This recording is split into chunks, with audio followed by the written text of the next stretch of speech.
official now. Maryland has become another of the gun-unfriendly states, extremely unfriendly to the citizens who want to buy and own guns, the small gun dealers and FFLs who would like to sell them and register them, and the 3 manufacturers we have in the state of Maryland who are looking to move on. Oh, and there are some big ones, and let's go there in a second. Let's pick that apart. Has O'Malley signed the bill, and when did he sign it? Yes, he signed the first part of it, and it takes effect October 1st.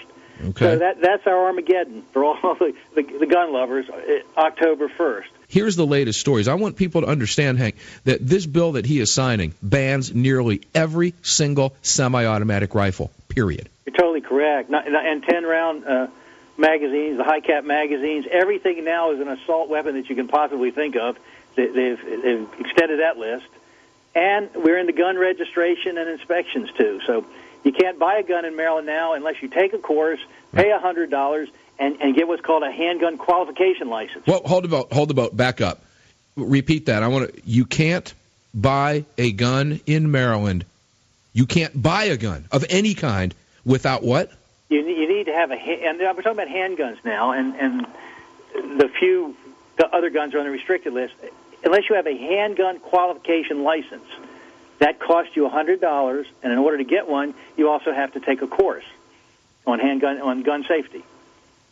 So it's a slow process before you can buy a gun, and then it's an even slower process with our good friends of Maryland State Police, who are required to issue your transfer in 7 days. They're now doing 60-some days, and they're going to be totally overwhelmed. So, yeah, let's not talk about the fact that you now have to submit a fingerprint to the state police. Correct. To exercise, ladies and gentlemen, to exercise a fundamental constitutional freedom in this country. You've got it. An officer caught on video striking the teen in the head with his gun. You can see the gun went off. The officer claimed he was assaulted. The surveillance video is actually from February, but it is just now being released. WJLA reports the fact the officer lied added fuel to the fire. Corporal Taylor wrote in his official report that the gun fired as he was being assaulted by Dorm and that the teen reached for the officer's gun. The person being hit in the video, Ryan Dorm, spent 4 months in jail. WTTG spoke with Dorm. As you can see, I'm not resisting. I wasn't doing anything wrong. Ryan Dorm says after being jailed for 4 months, it's painful to watch the video. He's 20 now, angry, and still unnerved by his encounter with police. I heard a shot, and I seen a flash, and I felt something. So I thought I was dead, actually. The video shows Ryan smacked in the head, a flash as the gun goes off. Prosecutors say that's contrary to the story Corporal Donald Taylor first told about being assaulted by an aggressive youth resisting arrest. He didn't just assault my client and violate his civil rights, but he made up a story to write false charges against my client. Orion's lawyer says this video came from a surveillance camera on a title store in Brentwood, a couple of blocks from Rhode Island Avenue. It all started late on a wintry evening. The convenience store at the lowest price gas station was open. Well, it was me and my friend. We were just going to the gas station to get snacks.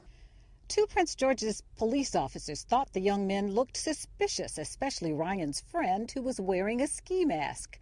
The cops grabbed his friend. Ryan left the store. This officer has not been in jail at all, not spent 1 day.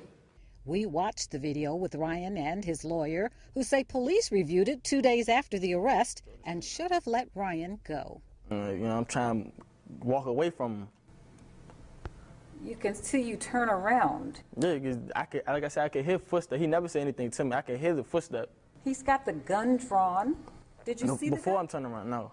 Corporal Taylor's lawyer told me he'll make no comments about this outside the courtroom. Robert Bonsip said that is the appropriate place to explain what's on the tape and what led up to it. Taylor has a November 5th trial date on his criminal indictment. Bell has filed a $10 million civil lawsuit in the case.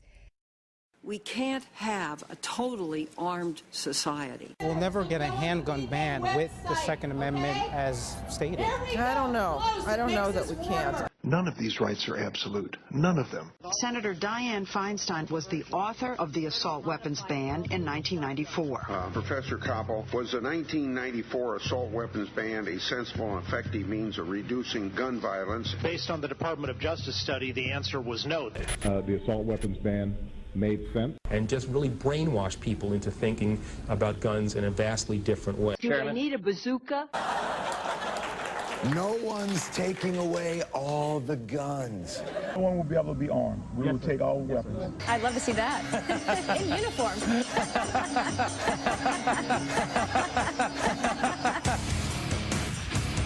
I will not take your shotgun away. I will not take your rifle away. I won't take your handgun away. Mr. and Mrs. America, turn them all in.